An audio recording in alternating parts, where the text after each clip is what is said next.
When we interviewed you last time, you were having 2 bites of the cherry. This is the second bite of the cherry. So how do you find this new space? It's very different. It's much more intimate. But perhaps it's more suited to the guitar's origins, those being that of the salon, and a much more intimate environment. We are performing the Songs of the Chinese by Benjamin Britten, and they're interesting because it's a small part of Britten's output that's written for a combination of voice and other instrument as opposed to piano. Britten originally wanted to write for the lute, but Bream convinced him to write for the guitar. It took a lot of convincing. He wasn't one to give up the composition for the guitar solo easily. And a lute is played with the skin of the finger, not the nail. And Bream actually played with the nail, which lutenists frown on. But that gives it a wonderfully different sound world because it's played with the skin rather than the guitar, because it's played with the nail, has its compass as well that it can explore. And having sung with the lute as well, they both can do wonderful things, but they are very different. People think of the guitar as this descendant of the lute, but rather they were brothers or cousins or sisters or whatever. They coexisted in various incarnations.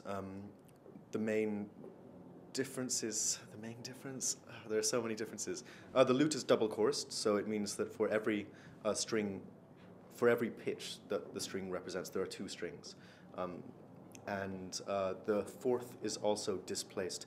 Instead of on the guitar existing between the second and the third string, it exists between the third and the fourth string.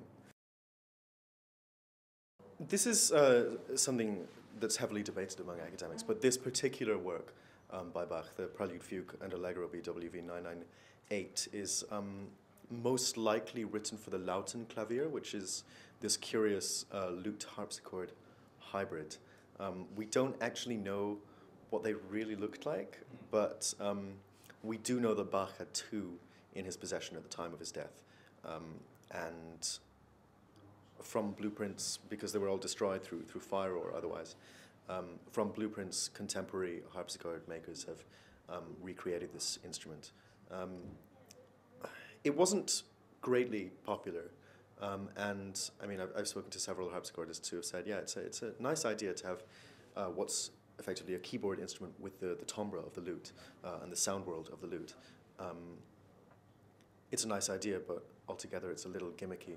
I mean, I'm not a harpsichordist and I can't comment on that, but it's interesting that these are the points of views displayed. As guitarists, we always condense the range. So there are many lines that I have to take up the octave. Often the lines are obscured in ways that are slightly irritating, not only orally, but also just physically. Having lines in such close proximity to one another means that it's hard to voice them, which I'm doing my best at, but... We'll find out later. For me, it's about Britten writing for individual performers that's so important, which is something that I think great composers have always done, and Britten did. I think perhaps it's something that doesn't happen so much today, and that's a shame. But he knew the voice he was writing for, and he knew the instrumentalist he was writing for, and therefore, working with them, knew the instrument very well, which is why he can write fabulous music for so many different combinations. His writing is extremely perfect. I think when he first brought the score of the Nocturnal after John Dowland to Bream, there was only one note that was impossible to play, which would have involved, I think, playing 2 different points on the same string. And he was incredibly embarrassed when Bream pointed this out to him. But throughout the whole of the score, which is around 19 minutes long, there was only one point, and most composers have so many more where it's going wrong. Of course, by the time he wrote the Nocturnal, he had more experience writing for the guitar. He'd written the songs from the Chinese, as well as volume 6 of his folk songs, also for guitar and voice.